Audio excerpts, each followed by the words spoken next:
भजन संहिता 19 उसकी 7 आयत में लिखा है, यहोवा की व्यवस्था खरी है, वो प्राण को बहाल कर देती है और उसके नियम विश्वास योग्य हैं, साधारण लोगों को बुद्धिमान बना देते हैं। क्या चीज?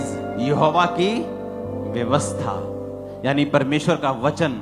अगर आपको परमेश्वर की बुद्धि है, आप इस दुनिया में कामयाब हो सकते हैं, सेवकाई में कामयाब हो सकते हैं कि आप बुद्धि से चल रहे हैं। ईश्वरीय बुद्धि जो परमेश्वर ने आपको दी है। आपकी सांसारिक बुद्धि तो कुछ कह रही है, लेकिन ईश्वरीय बुद्धि कुछ और कह रही है। आपकी सांसारिक बुद्धि क्या कह रही है, मैं इसको बताता हूं अभी। लेकिन ईश्वरीय बुद्धि क्या कह रही है? वचन में लिखा है कि तू अपना पलटा खुद मत लेना, यहोवा के क्रोध को अवसर देना, वही तुम्हारा पलटा लेगा। यह ईश्वरीय बुद्धि है। सांसारिक बुद्धि है कि मैं इसका इनडायरेक्ट कोई नुकसान करता हूं।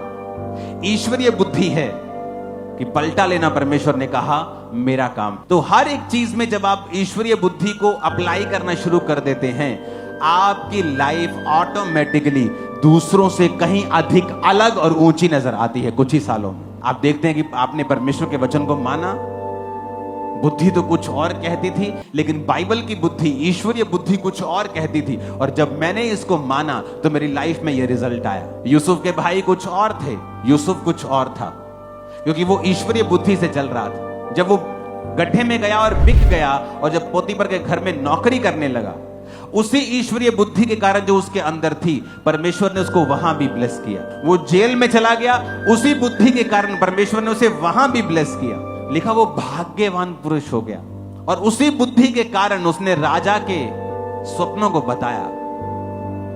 उसी बुद्धि के कारण वो प्रधानमंत्री की पोस्ट तक पहुंच गया। तो आपके पास दो चॉइस होते हैं।